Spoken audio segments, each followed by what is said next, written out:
Renacimiento vamos a hablar del Renacimiento y vamos a tocar un poquito también el humanismo. Obviamente, la centralidad va a ser la lectura de un cuento, pero esa centralidad no le quita centralidad a los condimentos que nosotros le hemos puesto, que ustedes van a apreciar según los expositores. Van a ver música renacentista, danza, vestimenta, mujeres, baile. Hicimos un mix, creo que lo vamos a pasar muy bien. Gracias. Ahora sí, para empezar, Teresa.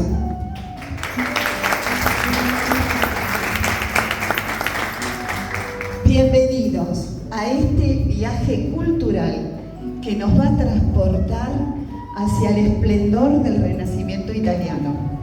Esta época de renovación literaria, artística y filosófica es la que nos va a impactar esta noche. A lo largo de esta velada exploraremos la visión de la mujer en la sociedad, la visión adelantada de la mujer en la sociedad. El epicentro cultural y artístico fue en Florencia. Esta ciudad, como bien dijo Irma, fue el corazón del Renacimiento. ¿Saben por qué? Porque en este caso, en Firenze, vivían familias muy ricas, como por ejemplo los Medici. Ese fue uno de los factores. Otro factor fue la centralización de la política y el comercio. ¿Qué les parece? Nos sumergimos en el mundo para ver una renovación, una creatividad y una belleza. ¿Les parece? Bárbaro. Y ahora vamos a dar homenaje a la vida y a la pasión con este video. Siempre refiriéndonos a alguna región de Italia y a su evolución histórica. En este caso, nos toca Firenze.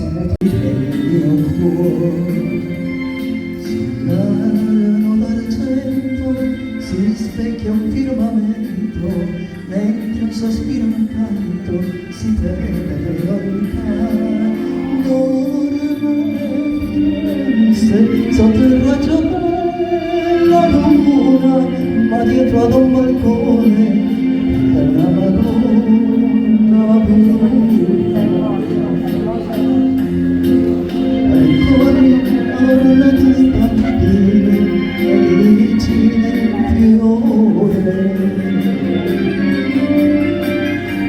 stanotte chiedetemi ancora che passa l'amore. Cerimonia delle serenate, fanciulli ascoltate, son mille canzoni. Il vostro sorriso è la vita, la gioia infinita, l'eterna passione. D'argento si spicchia il firmamento, mentre un sospiro in canto si perde lontano. Dorme Firenze, sotto il raggio della luna, ma dietro ad un balcone è una Madonna bruna.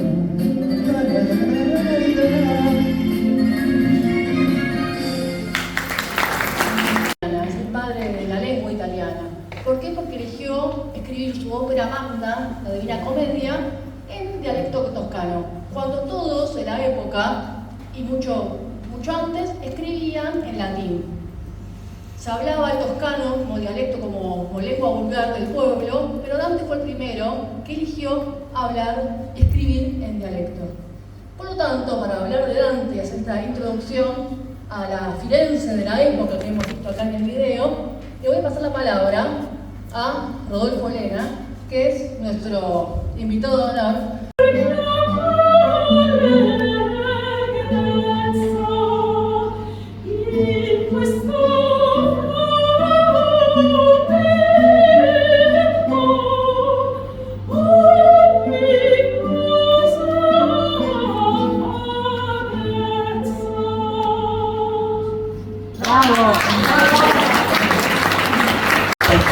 Un honor un poco, pero también relacionando con Firenze, pensaba cantar un pedacito de la ópera más famosa de Firenze, que es Gianni Schicchi, y por supuesto que está relacionado con Dante Alighieri. Si acá tenemos al personaje del padre de Lauretta, que lo hace hablar al muerto, así que ahí tenemos il morto que parla, así que Gianni Schicchi se las trae, y la hija también. Así que un pedacito voy a cantar.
con obras tan significativas como la restauración del Teatro Colón de Buenos Aires.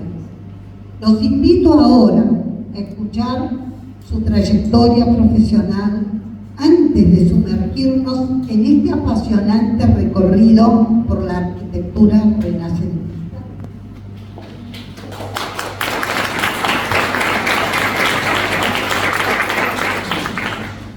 Graduado en la Universidad de Buenos Aires, Facultad de Arquitectura y Urbanismo. Es arquitecto, con sólidos conocimientos técnicos. Tiene una trayectoria profesional con años de ejercicio, donde ha cubierto diferentes roles de intervención en proyectos de construcción, tanto en la arquitectura cuanto en ingeniería e infraestructura, que han ido aumentando de responsabilidad a lo largo de los años.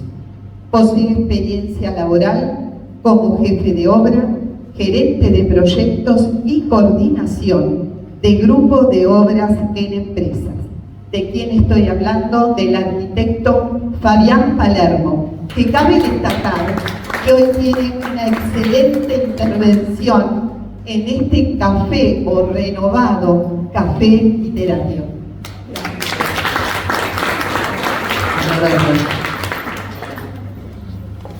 Bueno, buenas tardes a todos. Muchas gracias a Irma por la convocatoria. Es un tema apasionante, pero les quería hacer un poco el contexto histórico, digamos, en donde se desarrolla por qué Firenze, ¿no? ¿Por qué fue Firenze la cuna del Renacimiento, aunque después detonó para otras ciudades de Italia?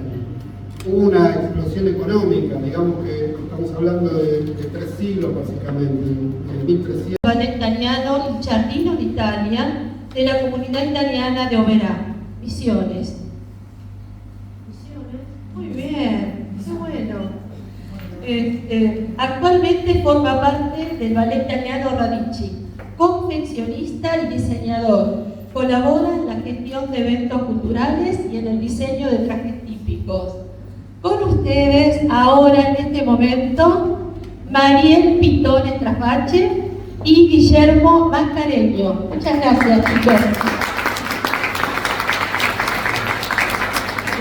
En primer lugar, quiero agradecer especialmente a Isma Rizzuti por que nos haya convocado y a toda la Liga de Mujeres Calabresas por la organización de este evento. Me parece que va a ser el primero en esta nueva edición de tantos otros, así que agradecidos de formar parte y ojalá podamos siguiendo representar distintas épocas y distintas danzas. Durante el Renacimiento la danza, pero no solo durante el Renacimiento, en cualquier época la danza es un aspecto fundamental de la vida de la gente que integra la sociedad. En el Renacimiento se caracterizaba por la época cortesana, de cortejo, de armonía, y para caracterizar lo que tiene que ver en la época de Italia hay 2 coreógrafos, que uno es Domenico de la Vicenza y Guglielmo Hebreo, que fueron los primeros que empezaron a representar estas danzas y a registrarlas en lo que tiene que ver con estilos coreográficos específicos.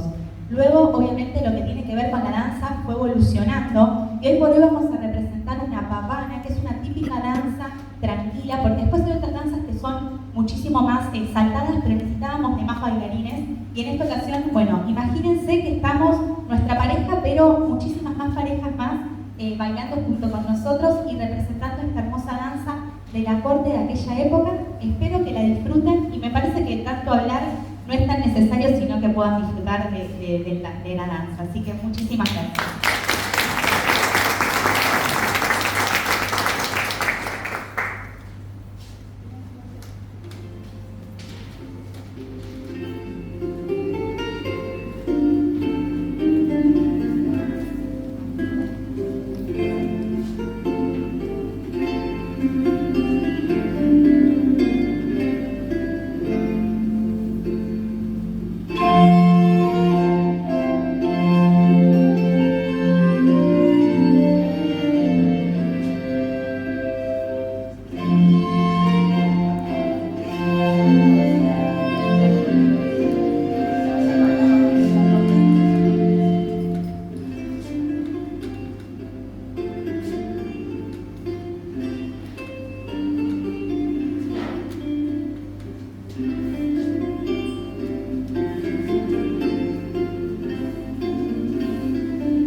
La copresentación de Cristina. Gracias. Gracias, Marina. Corremos la mesita, ¿sí? ¿Parece? Bueno, voy a presentar a Mariel Pitón Estrafache. Ella es coreógrafa, egresada de la Universidad Nacional de las Artes, bailarina y profesora de danzas en diversas disciplinas, traductora pública al italiano y docente universitaria. Directora del Ballet Folclórico de la Asociación Calabresa, en su momento, ahora ella tiene su propio ballet, creadora y directora del ballet italiano Radici y participó en la organización de diversos festivales y eventos artísticos, nacionales e internacionales. En esta ocasión la acompaña. Falta un poquito todavía. Se han tomado el tiempo de estudiar cómo se danzaba y de practicar y de ensayar. Y esto a mí me emociona realmente, lo han hecho todos, los exponentes, lo hicimos todos, como para darles un pantallazo de lo que era aquella época maravillosa del Renacimiento. Así que, ¿qué te puedo decir? Bien, Mario dice gracias. Cuando empezó la primera reunión, ahí empezaron las sorpresas, porque de pronto se iban sumando. Y si algo que fue fantástico fue la energía que se fue creando a pesar de los grandes tropiezos, ¿no es cierto, Irma? Ocurre siempre, pero les puedo asegurar que fue lo mágico que en un segundo a otro, adelante, con la palabra sana, avanti. Bueno,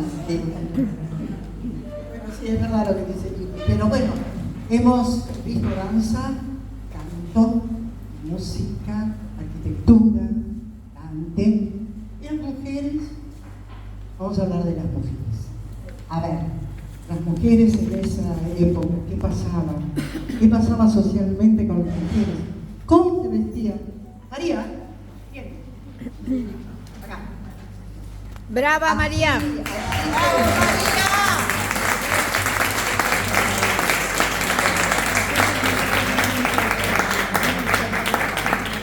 Bueno, María, antes de describir el traje, tengo que decir que se pasó 20 días cosiendo. Y además le dábamos la foto, decíamos, tiene que ser así, el casquete en la cabeza, el cuello era alto, pero ella no podía ponérselo alto, así que lo hicimos. Pero todo esto vale la pena decir la previa que hemos pasado y con qué entusiasmo.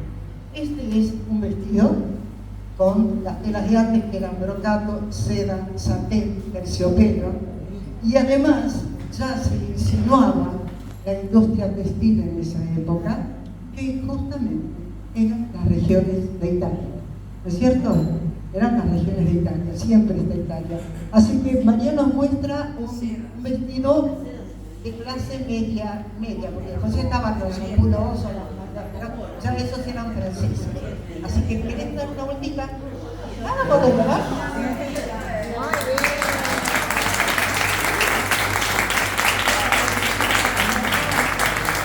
Cuadros de Tiziano. Ludovico Ariosto enlazó su belleza y virtud. El también poeta Pietro Bembo le dedicó encendidos versos. A pesar de su leyenda negra, Lucrecia pudo terminar sus días como toda una dama renacentista. ¿Sí? Buenas tardes.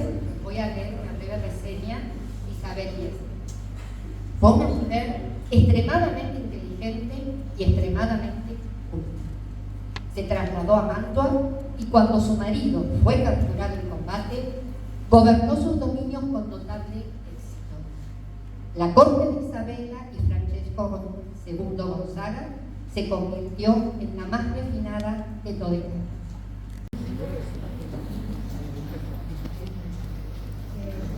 Bien, Catalina de Medici fue la última de la gran rama de los Medici de Florencia. Al mismo tiempo fue toda una reina de Francia. Se casó con Enrique de Valois, hijo del rey francés Francisco I, a quien este sucedería en el trono en 1547. Al morir su marido en 1559, sus virtudes como gobernante salieron a la luz.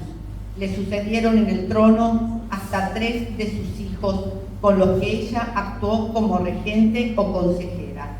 Francisco II, fallecido en 1560, Carlos IX, 1574 y Enrique III, 1589. Durante 30 años se centró en preservar la corona francesa sobre la cabeza de sus hijos, en mitad de las luchas entre católicos y protestantes.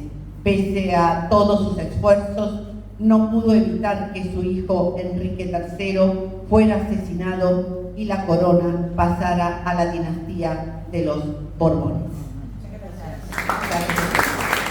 Ida, bien, bien.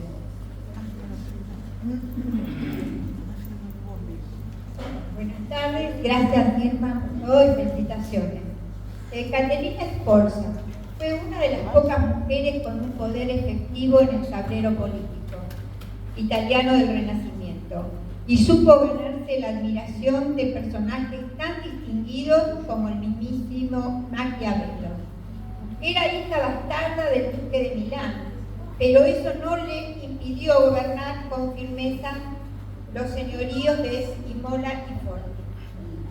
Al iniciarse el siglo XVI, los ejércitos de César Borgia engulleron con facilidad su dominio y Caterina tuvo que exiliarse a Florencia. Allí moriría a los 46 años, no sin antes dejar por escrito un sorprendente volumen, Libro de los experimentos de Caterina Sforza, un conjunto de recetas médicas, alquímicas y sobre todo cosméticas. Mira. Bueno, vamos a este bloque hablando, volvemos a Firenze. Por favor, a que nos interpreten 2 temas y nos expliquen sobre los instrumentos que utilizan, estos instrumentos tan renacentistas, por favor. Gracias.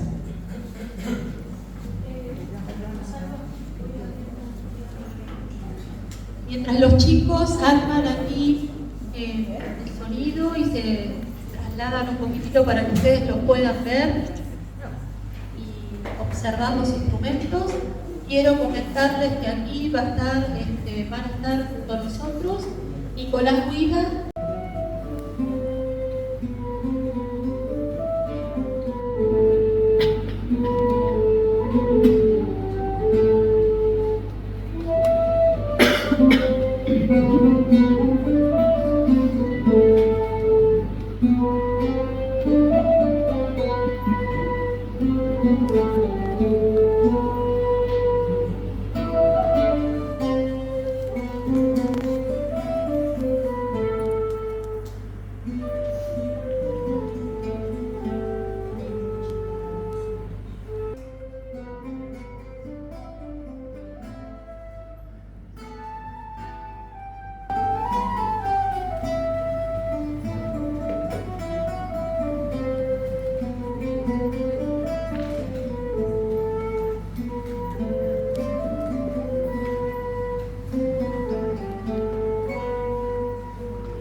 pintura, trajes típicos, mujeres. ¿Y a qué vinimos? Que si, ¿a qué vinimos? A literatura, bien, a hablar de este señor que se llama Giovanni Boccaccio, que es, junto a Petrarca y a Dante, el padre del humanismo italiano y la literatura italiana. Y un poco como les adelanté cuando les hice el momento a Rodolfo, Boccaccio también escribe en lengua toscana. También se animó a no escribir en latín como escribían antes, porque en realidad el latín viene allá de los tiempos de Roma y siempre hubo un latín vulgar que se cabía a la gente de la calle y un latín artificial, estático, que es el que se escribían las obras de literatura, la filosofía, la historia, la filosofía. Ese latín estático permaneció en el tiempo hasta más allá de la época medieval y aún en la época medieval se seguía escribiendo en latín, se seguía cantando en latín.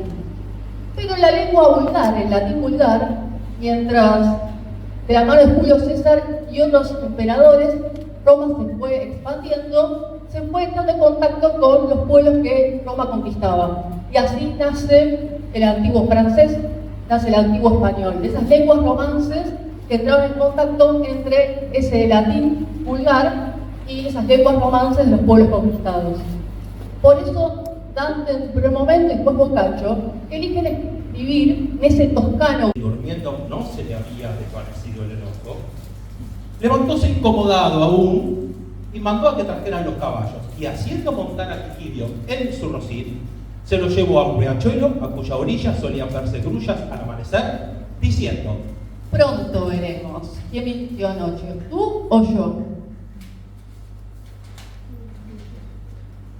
El cocinero, al ver que todavía duraba la cólera del honrado, que procuraba probar su mentira, no sabiendo cómo componérselas, cabalgaba junto a Conrado, preso de indecible miedo, y de buena gana habría escapado de serle posible, mas como no podía hacerlo, iba mirando hacia adelante, hacia atrás, hacia todos los lados, y todo cuando veía parecían grullas que sobre sus dos patas estaban sosteniéndose. Llegado ya cerca del río, lo primero que a la vista se le presentó en la orilla fue más de una docena de grullas, que se tenían todas en un pie, como suelen serlo cuando duermen. Apresuróse Quiquilio a mostrárselas acordados del cierto. Ahí podés ver, señor, perfectamente, como dije anoche, la verdad al asegurar que las grullas no tienen más que un muslo y un pie. Aunque lo que están viendo, ahí está. Espera que voy a probar usted, que tienen dos. ¡Jeje, jeje! Y a este grito, las grullas, bajando la otra pata, después de dar algunos pasos, pusiéronse todas a huir. Volviéndose entonces, Conrado a Quiquilio añadió: ¿qué te parece ese bribón? ¿Es como tienen dos? Sí, señor, pero a la de anoche, vos no le gritaste: ¡jeje!